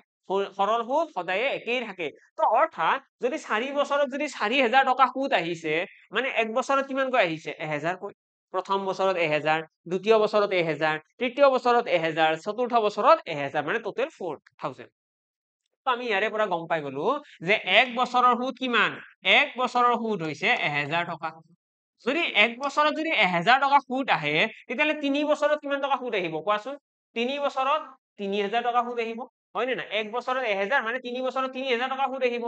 তো ইয়াতে যোন 13,000 আছে 13,000 টকা 13,000 টো হয় কি এই 13,000 টো হৈছে সুদ আৰু মূল দুইটা লগ হৈ পেলাই ঠিক আছে সুদ আৰু মূল লগ হৈ পেলাই মানে ইয়াতে সুদটোও সোমাই আছে মূলধনটোও আছে 13,000 পৰা যেতিয়া 3,000 টো বিয়োগ কৰি আমি কি দেখা পাম 13,000 পৰা 13,000 পৰা যেতিয়া মই 3,000 টকা যিটো সুদ আহিছে সেই সুদটো বিয়োগ কৰিলে আমি কি পাম মূলধনটো পাম নে নাই নিশ্চয় পাম সকলোৰে চাগে মাইণ্ডত সোমাইছে বস্তুখিনি আমি 13,000 পৰা 3,000 টো বিয়োগ কৰি দিলে কি পাই যাম প্ৰিন্সিপাল পাই যাম অৰ্থাৎ প্ৰিন্সিপাল আহি গ'ল 10,000 টকা বুজি পালা প্ৰিন্সিপাল কিমান আহি গ'ল 10,000 টকা তো আমি এই কুৱেশ্যনটোৰ প্ৰিন্সিপাল উলিয়াওতে আমাৰ বেছি টাইম নালাগিল আমাক কৈছে 5 বছৰ পিছত এমাউন্ট কিমান হ'ব 5 বছৰ পিছত সমৃদ্ধি মূল তাৰ কাৰণে প্ৰথমতে আমি কি চাব লাগিব যে 1 বছৰৰ সুদ কিমান 1 বছৰৰ সুদ আছে 1,000 মানে 5 বছৰত কিমান সুদ আহিব 5 বছৰত আহিব 5,000 টকা সুদহে 5,000 সুদহে 5,000 আহিব মূলধন কিমান আছিলে মূলধন আছিলে 10,000 মানে 10,000 যোগ 5,000 সুদ আৰু মূল দুইটা যোগ হ'ব ন যোগ হৈ পেলাই আমি ইয়াতে লিখিম 5 বছৰ পিছত এমাউন্ট কিমান হ'ব 15,000 টকা যে 15,000 টকা দিব লাগিব 5 বছৰ পিছত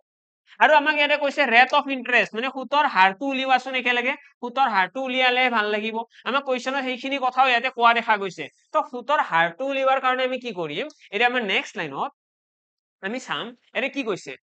সিম্পল ইন্টারেস্ট ইকুয়াল ফর্মুলা কি আছিলে PRT/100 আছিলে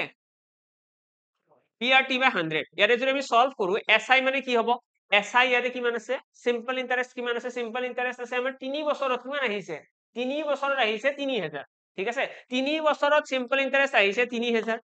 ঠিক আছে পুৰো ইকুয়াল আমি কি লিখিম 3 বছৰত 3,000 আহিছে সিম্পল ইন্টাৰেস্ট দেন 100 আছে আমাৰ তলত ওপৰত কি আহিব কোৱাচোন P মানে কিমান প্ৰিন্সিপাল আমি অলৰেডি গম পাই গৈছো 10,000 টকা 10,000 হৈছে আমাৰ প্ৰিন্সিপাল লগতে ৰেট অফ ইন্টাৰেস্ট কিমান হ'ব ৰেট অফ ইন্টাৰেস্ট ইয়াতে আমি জানো নাজানো টাইম কিমান টাইম হৈছে 3 বছৰ হয় নে নাই 3 বছৰ আমি যদি এটা সলভ কৰিবলৈ ট্ৰাই কৰো 0 0 0 তিনটা 0 কাট কৰি দিয়া ইপিনেও তিনটা 0 3 আৰু 3 কাট খাই গ'ল দেন আকৌ এটা 0 আছে এইটো 0 ওপৰৰ 0 টো কাট কৰি দিয়া এটা r ইকুয়াল কি হ'ব 10 টো ইপিনে গুচি যাব ন 10 টো ইপিনে গুচি গ'লে r ইকুয়াল কিমান আহি গ'ল 10% মানে বছৰি কিমান শতাংশ সুদ আছিল বছৰি সুতৰ হাৰ আছিলে 10% তো আমি এইটো এতিয়া উলিয়াব পাৰিলো ঠিক আছে আমি ফৰ্মুলা কি ইউজ কৰিছো SI ইকুয়াল PRT/100 3 বছৰৰ সৰল সুদ কিমান 3,000 3 বছৰত 3,000 সৰল সুদ প্ৰিন্সিপাল কিমান 10,000 আছিলে ৰেট অফ ইন্টাৰেস্ট নাজানো টাইম আছিলে 3 বছৰ হয় নে নাই 3 বছৰ তলত আছে 100 এইখিনি সলভ কৰিছো r ইকুয়াল 10% ওলাই আহিল মানে আলটিমেটলি আমি ৰেট অফ ইন্টাৰেস্ট উলিয়াব শিকিলো নে নাই শিকিছো আমি প্ৰিন্সিপাল উলিয়াব শিকিছো এটোও শিকিছো আমি 5 বছৰ পিছত এমাউন্টটো উলিয়াব দিছিলে তো সেইটো আমি উলিয়াব শিকিলো মানে আলটিমেটলি আমাৰ এক্সামত আমাৰ সম্ভাৱনীয় কুৱেশ্যন কি হ'ব পাৰে আমাৰ এই সৰল সুদ প্ৰতি বছৰে সেম এই কনসেপ্টটোৰ লগত জড়িত সম্ভাৱনীয় কুৱেশ্যন এই তিনিটা আমাক কেতিয়াবা কিছুমান কুৱেশ্যনত ৰেট অফ ইন্টাৰেস্ট সুধি দিব কেতিয়াবা আমাক প্ৰিন্সিপাল সুধি দিব আৰু কিছুমান কুৱেশ্যন আমাক কি সুধিব পাৰে এমাউন্টটো সুধিব পাৰে তো যিয়ে নুসুধক কিয় যাতে উলিয়াব পাৰো তো তাৰ কাৰণে আমাৰ এতিয়া আৰু চিন্তা নাই ওকে ডান পাৰিবা বুলি আশা কৰিছো ডান তো ইয়াতকৈ আৰু বেছি প্ৰয়োজন নাই যদি কাৰোবাৰ কিবা ডাউটছ থাকে কমেন্ট বক্সত এবাৰ জনাবা আদাৰৱাইজ তোমালোকে মোক ডাইৰেক্টলি পাৰ্সোনালি মেছেজ কৰিব পাৰিবা মেথছ বাই নিৰ্মল ছাৰ টেলিগ্ৰামত সাৰ্চ কৰিবা যিসকলে এই কমাৰ্চিয়েল এৰিথমেটিকটো প্ৰথমৰ পৰা চাই আছা তোমালোকৰ কাৰণে অবভিয়াছলি ক্লাছবিলাক দিনক দিনে বেছি সহজ হৈ গৈ আছে বুলি আশা কৰিছো আৰু যিসকলে প্ৰথমবাৰৰ কাৰণে চাই আছা সকলোকে এটাই এডভাইচ দিওঁ ইয়াৰে আগতে যিমানটা ক্লাছ গুচি গৈছে কমাৰ্চিয়েল এৰিথমেটিকৰ অলৰেডি দুটা পাৰ্ট আপলোড হৈ গৈছে সেই দুটা পাৰ্টটো চাই লোৱা দেন এইটো পাৰ্ট চাবা অবভিয়াছলি তোমালোকৰ বহুতখিনি হেল্প হ'ব আৰু লগতে টেটৰ কাৰণে অলৰেডি বহুতখিনি ক্লাছ কৰোৱা আছে গোটেইকেইটা ক্লাছ যদি চাই যোৱা এক্সামৰ পিছত আহি পেলাই তো অবভিয়াছলি নিজকে কনফিডেন্ট ফিল কৰিবা আৰু কমন পৰিবই তো সেইটো চিন্তা কৰিব লগা কথা নাই ওকে তো এইখিনি আমাৰ আহিল সিম্পল ইন্টাৰেষ্ট আৰু নেক্সট কি আছে নেক্সট আহিছো আকৌ হেডিঙৰ ফালে এটা আমি সিম্পল ইন্টাৰেষ্ট সেম কনসেপ্টৰ কোৱেশ্চন শিকিলো এটা আমি শিকিব লাগে different interest concept different interest বেলেগ বেলেগ ইন্টাৰেষ্টৰ আমাৰ পইচা ইনভেষ্ট কৰাৰ কনসেপ্টটো আৰু লগতে আমি শিকিম time and rate constant concept time আৰু ৰেটটো কি হ'ব কনস্ট্যান্ট হ'ব তেনেকুৱা কনসেপ্ট ঠিক আছে বাৰু আমি এতিয়া আহিছো ডিফাৰেন্ট ইন্টাৰেষ্টৰ ফালে আহিছো প্ৰথমতে ডিফাৰেন্ট ইন্টাৰেষ্ট আমাক এক্সামত এনেকুৱা কুৱেশ্যন কিছুমান দেখা যায় য'ত আমাক ক'ব এজন মানুহৰ লগত 10,000 টকা আছে ঠিক আছে এজন মানুহৰ লগত 10,000 টকা আছে আৰু মানুহজনে কি কৰিব বিচাৰিছে দুটা বেংকত ইনভেষ্ট কৰিব বিচাৰিছে এটা বেংকে কি কৰে এটা বেংকে 12% সুতৰ হাৰত টকা কি কৰিব ফিক্স ডিপজিটত ৰাখিব পাৰে মানে এটা বেংকে কি দিব 12% সৰল সুতৰ হাৰত আমাক ৰিটাৰ্ণছ দিব আমি যদি বেংক এটাত ইনভেষ্ট কৰো তেতিয়াহলে এটা বেংকে কি দিব 12% সুতৰ হাৰত ৰিটাৰ্ণ দিব আৰু আন এটা বেংকে আমাক দিব 6% সুতৰ হাৰত 6% 6% থাকক বাৰু একেই কথা 6% এটা বেংকে দিব 12% এটা দিব 6% আমাৰ ওভাৰঅল যেতিয়া এক বছৰ হ'ল এক বছৰ পিছত আমাৰ টোটেলত কিমান লাভ হ'ল আমাৰ 9% ৰিটাৰ্ণ আহি গ'ল ঠিক আছে 9% ওভাৰঅল আমাৰ ৰিটাৰ্ণ আহিছে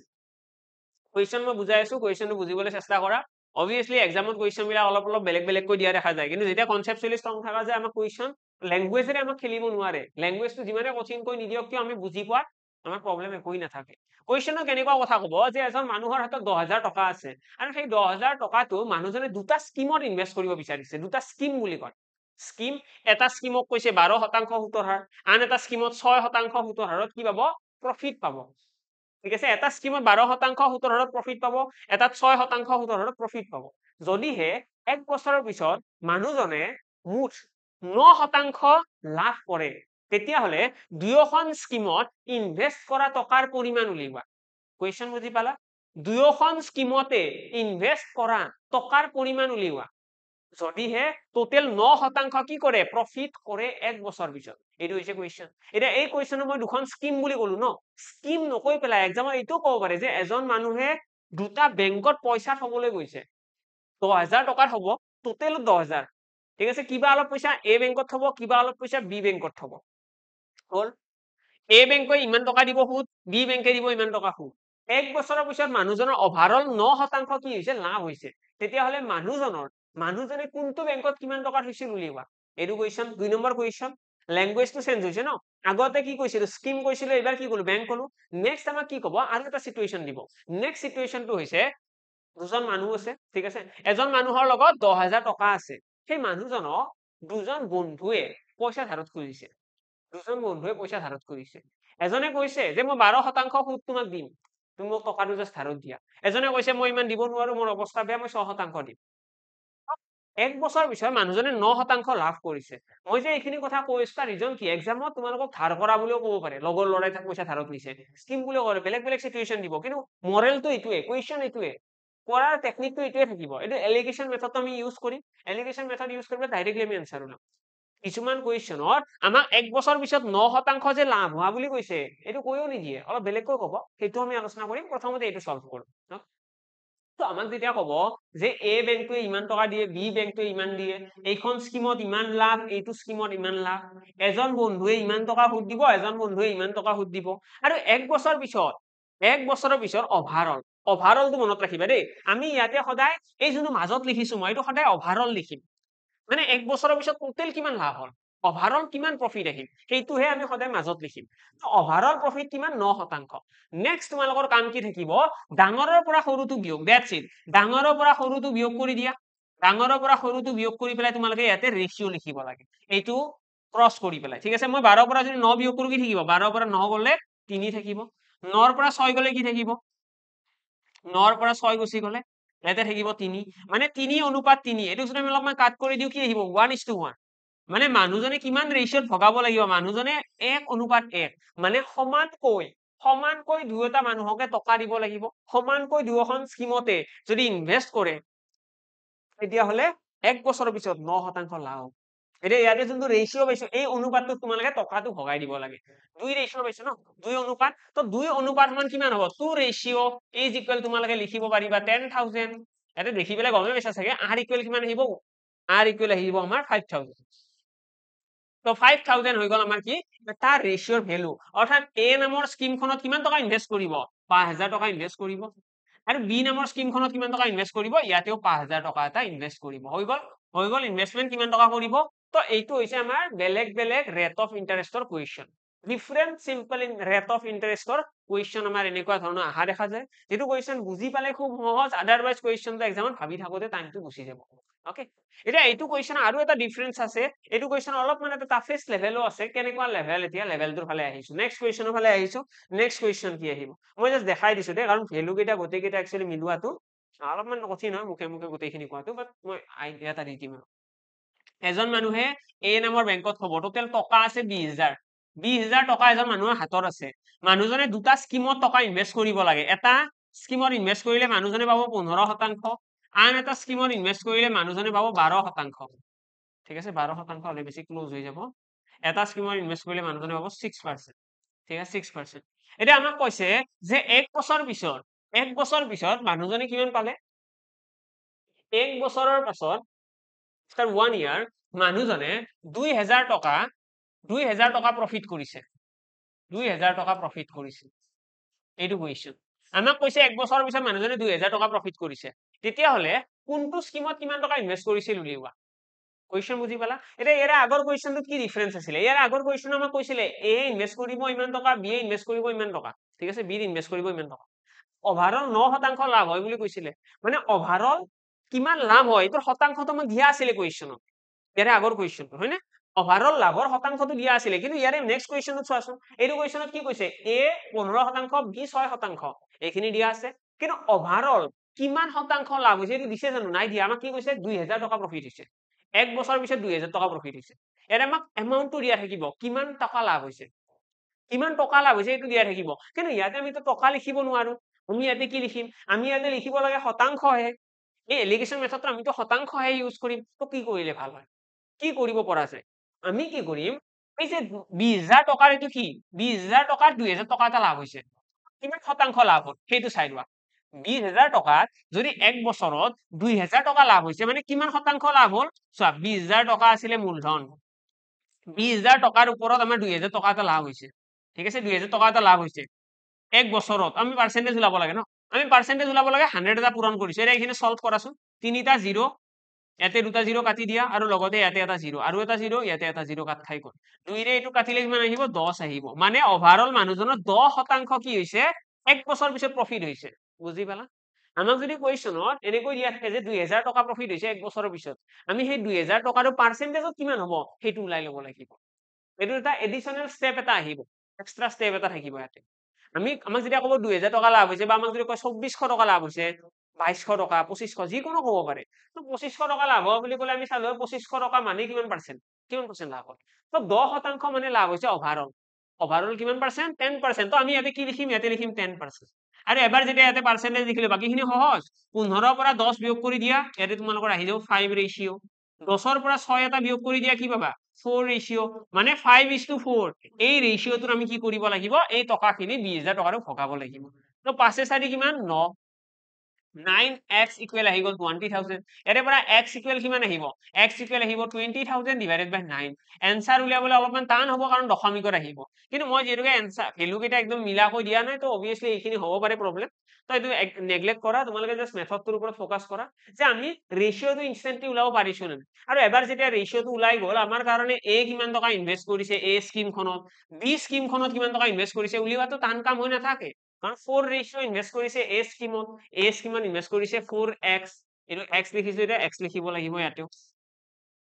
4x b স্কিমখনত কিমান ইনভেষ্ট কৰিছে এইটো আহিব 5x দ্যাটস ইট এইখিনি ক্যালকুলেট কৰিব লাগে জাস্ট আমাৰ এনসাৰটো ওলাই আহিব এইটো হৈছে ডিফাৰেন্ট স্কিমত বা বেলেগ ইন্টাৰেস্ট ৰেটত ইনভেষ্ট কৰা টাইপৰ কুৱেশ্যন এনেকুৱা কুৱেশ্যন আহিলে যাতে ভুল নহয় অলপমান ভালদৰে চাবা ক্লাছটো ৰিভাইণ্ড কৰা ডিফাৰেন্সটা বুজি লোৱা এইটো কুৱেশ্যন ইয়াৰে আগৰ কুৱেশ্যনৰ মাজত পাৰ্থক্য কি গোটেইখিনি বস্তুৱে আৰু যিসকলে ৰেগুলাৰ চাই আছা ন তোমালোকে মিছ নকৰিবা দেই ইয়াৰে নেক্সট ক্লাছটো মিছ নকৰিবা এক্সামৰ আগদিনালৈকে যিমানকেইটা ক্লাছ যায় গোটেইকেইটা চাবা ঠিক আছে 50 জন মানুহে যদি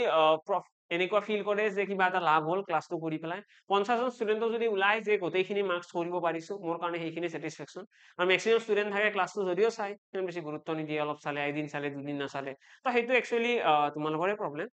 আৰু লাষ্টত ক'লে হ'ল যে ফ্ৰীত নপঢ়াই এনেকুৱা টাইপৰ কথা কৈ থাকিতো লাভ নাই ন মেটেৰিয়েলটো আছে ধেৰ ভৰ্তি হৈ আছে তোৰ যিমানকেইটা ক্লাছ কৰা গৈছে তাত অলৰেডি যিমানখিনি কনচেপচুৱেল কথা কোৱা গৈছে মষ্ট প্ৰবলি চাগে কোনো কোৱা নাই বেলেগ ক্লাছতো কতো হোৱা নাই সবে কুৱেশ্যনে কৰাই আছে মেক্সিমামে তো কুৱেশ্যন খিনি বাৰু চোৱা কুৱেশ্যনো চোৱা কিন্তু লগতে কনচেপ্ট খিনিও লগত ৰাখিলে কি হ'ব যদি কুৱেশ্যন বিলাক ফ্লাকচুৱেট কৰে এইবাৰ যেনেকৈ এছআইৰ এক্সামত কুৱেশ্যন ভালোখিনি কুৱেশ্যন অলপমান ট্ৰিকি অহা দেখা গৈছে তো এনেকুৱা ধৰণৰ যদি অলপমান কুৱেশ্যন ট্ৰিকি দি দিয়ে এটা কাৰো প্ৰব্লেম নহয় তাৰ কাৰণে অলপমান কনচেপ্টটো ষ্ট্ৰং ৰাখিলে ভাল ওকে বাৰু নেক্সট আমাৰ কি আহিব নেক্সট আমাৰ আছে আৰু লাষ্ট টাইপ অফ কুৱেশ্যন এৰে সিম্পল ইন্টাৰেষ্টৰ সেইটো হৈছে time and rate constant concept time and rate constant concept এইটো কি হয় এইটোত আমাক কেনেকুৱা কুৱেশ্যন দিব এইটো ধৰণৰ কুৱেশ্যনটো অলপমান ডিফাৰেণ্ট কি ডিফাৰেণ্ট হয় এতিয়া এইটো ধৰণৰ কুৱেশ্যনত টাইম এণ্ড ৰেট কনষ্টেন্ট আমাক ক'ব এজন মানুহে 12% সুতৰ হাৰত ঠিক আছে 12% সুতৰ হাৰত কিবা এটা টকা এজন মানুহে কিবা এটা টকা প্ৰিন্সিপালটো কনষ্টেন্ট প্ৰিন্সিপাল মানে মূলধনটো কি কনষ্টেন্ট মূলধনটো কেতিয়া চেঞ্জ নহয় আৰু আমাক কি ক'ব টাইমটো কনষ্টেন্ট মানে ফিক্স কনষ্টেন্ট মানে বেলেগ একো নহয় ফিক্স আমাক ক'ব এজন মানুহে 12% সুতৰ হাৰত কিবা এটা টকা ধাৰত আনিছে টকা এটা ধাৰত আনিছে 12% সুতৰ হাৰত টকাটো ধাৰত অনাৰ কাৰণে 12% সুতৰ হাৰত কিবা এটা বছৰৰ কাৰণে ঠিক আছে এ পাৰ্চন এজন মানুহে এক নিৰ্দিষ্ট ধনৰাশি মই অসমীয়াতো কৈ দিছো ইংলিছতো কৈ দিছো এজন মানুহে এটা নিৰ্দিষ্ট ধনৰাশি এক নিৰ্দিষ্ট সময়ৰ বাবে 12% সুতৰ হাৰত 12% সৰল সুতৰ হাৰত ধাৰ লয় ঠিক আছে 12% সৰল সুতৰ হাৰত এক নিৰ্দিষ্ট সময়ৰ পাছত 5 গুণ হয় 5 গুণ 5 টাইমছ আমাক কি ক'ব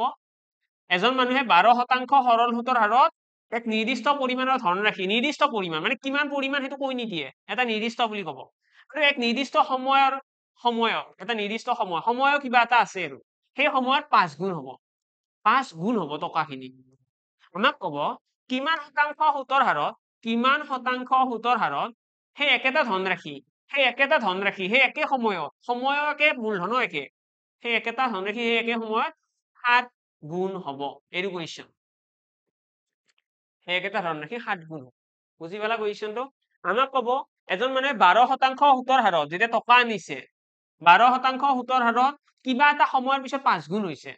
কিমান শতাংশ সুতৰ হাৰত 7 গুণ হ'ব এইটো এটা কুৱেশ্যন আৰু নেক্সট কুৱেশ্যন আমাক কি দিব নেক্সট কুৱেশ্যনটোত আমাক ক'ব এজন মানুহে 7 বছৰত এক নিৰ্দিষ্ট সুতৰ হাৰত সুতটো ফিক্স নিৰ্দিষ্ট সুতৰ হাৰত ইয়াতে কৈ দিলে তোমালোকক সাপোজ 13 গুণ হৈছে 13 টাইমছ আৰু ইয়াতে ক'ব তোমালোকক কৈ দিলে 9 বছৰত কিমান গুণ হ'ব 9 বছৰত কিমান গুণ হ'ব আৰু কুৱেশ্যন সকলে বুজি পাই আছা কুৱেশ্যনটো কেনেকে হয় ইয়াতে যদি চোৱা তোমালোকে ইয়াতে কৈছে 12% সুতৰ হাৰত 5 গুণ হৈছে কিমান শতাংশ সুতৰ হাৰত 7 গুণ হ'ব সৰল সুতৰ ক্ষেত্ৰত যদি গুণৰ কুৱেশ্যন আহে সৰল সুতৰ ক্ষেত্ৰত যদি এনেকুৱা গুণৰ কুৱেশ্যন আহে যে ইমান গুণ হ'ব ইমান গুণ হৈছে কিমান বছৰত ইমান গুণ হ'ব কিমান সুতৰ হাৰত ইমান গুণ হ'ব তো আমাক যদি গুণৰ কথা কয় আমি সিম্পলি কি কৰিব লাগে ইয়াতে কুৱেশ্যনটো যেনেকৈ দিয়া আছে না এজ ইট ইজ তেনেকৈ লিখিম কেৱল ভগ্নাংশত লিখিম মানে মই কি লিখিম ওপৰত লিখিম 12 তলত লিখিম মই কুৱেশ্যন মাৰ্ক আছে ন এটা এক্স এটা ধৰি ললো